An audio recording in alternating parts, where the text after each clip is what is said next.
சென்னை தலைமைச் செயலகத்தில் முதலமைச்சர் மு.க.ஸ்டாலின் தலைமையில் அனைத்து பல்கலைக்கழக துணைவேந்தர்கள் கூட்டம் தொடங்கி இருக்கிறது. நேரலை காட்சிகளை பார்க்கலாம்.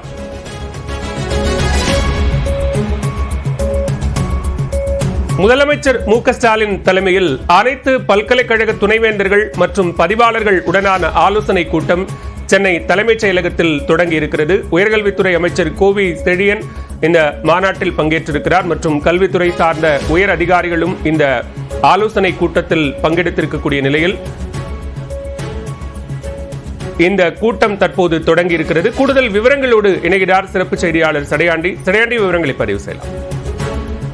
பாலவேல், தலைமைச் செயலகத்தில் இருக்கக்கூடிய நாமக்கல் கவிஞர் மாளிகையில் முதலமைச்சர் மு.க.ஸ்டாலின் அவர்களுடைய தலைமையில் பல்கலைக்கழக துணைவேந்தர்களின் ஆலோசனை கூட்டமானது தற்பொழுது தொடங்கி இருக்கிறது. இதில் அம்பேத்கர் சட்ட பல்கலைக்கழக இணைவேந்தர் அமைச்சர் ரகுபதி, எம்ஜிஆர் மருத்துவ பல்கலைக்கழக இணைவேந்தர் மா சுப்பிரமணியன், கால்நடை மற்றும் மீன்வள பல்கலைக்கழக இணைவேந்தர் அனிதா ராதாகிருஷ்ணன், உயர்கல்வித்துறை அமைச்சர் கோவி செழியன், வேளாண் பல்கலைக்கழக இணைவேந்தர் எம்.ஆர்.கே. பன்னீர்செல்வம், அது மட்டுமில்லாமல் தமிழ்நாட்டில் 22 பல்கலைக்கழகங்கள் இருக்கிறது. இதில் துணைவேந்தர்கள் இருக்கக்கூடிய பல்கலைக்கழகத்திலிருந்து துணைவேந்தர்கள் இல்லாத பல்கலைக்கழகத்திலிருந்து பதிவாளர்கள் உள்ளிட்ட முக்கியமான அதிகாரிகள் எல்லாம் இந்த ஆலோசனை கூட்டத்தில் பங்கேற்றிருக்கிறார்கள். இந்த ஆலோசனை மிக முக்கியமான முடிவுகள் எல்லாம் எடுக்கப்பட இருக்கிறது. துணைவேந்தர்கள் இல்லாத பல்கலைக்கழகங்களுக்கு துணைவேந்தர்கள் நியமிப்பது, சமீபத்தில் சட்டமன்றத்தில் நிறைவேற்றப்பட்ட அந்த துணைவேந்தர்கள் நியமனம் தொடர்பான சட்ட திருத்தம் அமலுக்கு வந்திருக்கிறது. அது தொடர்பான ஆலோசனையும் நடைபெற இருக்கிறது. அது மட்டுமல்லாமல் உயர்கல்வி படிப்பதற்கு ஏழை எளிய மக்களுக்கு நிதி உதவி வழங்குவது, உயர்கல்வித்துறையில் இருக்கக்கூடிய பேராசிரியர்கள் கிட்டத்தட்ட கடந்த 10 ஆண்டுகளுக்கு மேலாக 7000க்கும் மேற்பட்ட பேராசிரியர்களுக்கான வேகன்சி இருக்கிறது. அவர்களை நிரப்புவதற்கான முக்கியமான ஆலோசனை எல்லாம் இந்த கூட்டத்தில் ஆலோசிக்கப்பட இருக்கிறது. கிட்டத்தட்ட துணைவேந்தர்கள் இல்லாத பல்கலைக்கழகத்தில் எப்படி துணைவேந்தர்களை நியமிப்பது என்பது தொடர்பாகத்தான் மிக முக்கியமான ஆலோசனை தற்பொழுது தொடங்கி இருக்கிறது. சரியாண்டி, உச்சநீதிமன்ற தீர்ப்புக்கு பிறகாக, மிக குறிப்பாக பல்கலைக்கழக மசோதாக்கள் நிறைவேற்றப்பட்ட பிறகாக நடக்கக்கூடிய இந்த கூட்டத்தில் அது தொடர்பான முக்கிய முடிவுகள் ஏதேனும் எடுக்கப்படுவதற்கான வாய்ப்பு இருக்கிறதா? நிச்சயமா அந்த துணைவேந்தர் நியமனத்தில் தான் பல்வேறு விதமான சிக்கல்கள் நீடித்தது. அந்த துணைவேந்தர் நியமனத்தில் தமிழ்நாடு அரசு சார்பில் இருக்கக்கூடிய பிரதிநிதிகளோடு சேர்த்து யுஜிசி கமிட்டி பிரதிநிதிகளையும் சேர்க்கப்பட வேண்டும் என ஆளுநர் சமீபத்தில் ஒரு கருத்தை பதிவிட்டிருந்தார். அந்த கருத்துக்கு எதிராகத்தான் நிறைய பிரச்சனைகள், சர்ச்சைகள் எழுந்தது. அதன் தொடர்பாகத்தான் சட்டமன்றத்தில் ஒரு சட்ட திருத்த மசோதாவானது கொண்டு வரப்பட்டது. அந்த மசோதா உச்சநீதிமன்றத்தில் ஏற்றுக்கொள்ளப்பட்டு அந்த சட்டம் சமீபத்தில் அரசு இதழில் வெளியிடப்பட்டு அமலுக்கு வந்திருக்கிறது.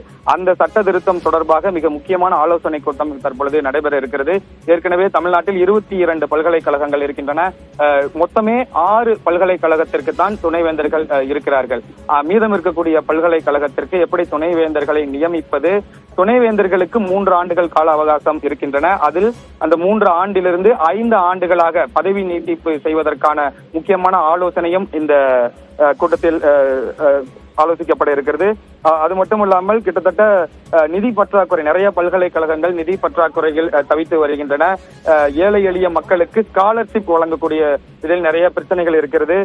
துணைவேந்தர்களுக்கான பதவி காலம் நீட்டிப்பு, அது மட்டுமில்லாமல் 7000க்கும் மேற்பட்ட பேராசிரியர்கள் பணி நியமனம் செய்யப்படாமல் இருக்கிறார்கள். அவர்களுக்கு அந்த பணி நியமனம் செய்வதற்கு எப்படி அவர்களை பணி நியமிப்பது என்பது தொடர்பாக மிக முக்கியமான ஆலோசனை எல்லாம் இந்த கூட்டத்தில் நடைபெற இருப்பதாகவும் நமக்கு தகவல் கிடைத்திருக்கிறது. சரியாண்டி, குறிப்பிட்ட இந்த பல்கலைக்கழகங்கள்ல இன்னும் பட்டமளிப்பு விழாக்கள் நடத்தல அப்படிங்கிறதும் ஒரு பிரதானமான குற்றச்சாட்டு. அதற்கு காரணம் துணைவேந்தர்கள் இல்லாததும் அப்படின்னு சொல்லப்பட்டது. எனவே இன்றைய கூட்டத்திற்கு பிறகாக அது தொடர்பான முக்கிய அறிவிப்புகள் வெளியாக வாய்ப்பு இருக்கா? நிச்சயமா பாலவேல், அந்த மொத்தமே 22 பல்கலைக்கழகத்தில் 6 பல்கலைக்கழகத்தில் தான் துணைவேந்தர்கள் இருக்கிறார்கள். அதுவும் அந்த 6 பல்கலைக்கழகத்தில் இருக்கக்கூடிய துணைவேந்தர்களும் கால நீட்டிப்பு மூலமாகத்தான் நிறைய துணைவேந்தர்கள் தற்பொழுது பதவியில் இருக்கிறார்கள். அவர்களுக்கு அந்த அதிகாரப்பூர்வமாக 3 ஆண்டிலிருந்து 5 ஆண்டுகளாக உயர்த்துவதற்கான ஆலோசனை நடைபெறுகிறது. மீதம் இருக்கக்கூடிய பல்கலைக்கழகத்திற்கு துணைவேந்தர்கள் நியமிப்பது, அந்த துணைவேந்தர்கள் நியமித்ததற்கு பிறகுதான் அந்த பட்டமளிப்பு விழாவிற்கு எல்லாம் ஏற்பாடு செய்யப்பட வேண்டும். எனவே மிக முக்கியமாக துணைவேந்தர்களை நியமிப்பது தொடர்பாகத்தான் மிக ஆலோசனை நடைபெறுகிறது. துணைவேந்தர்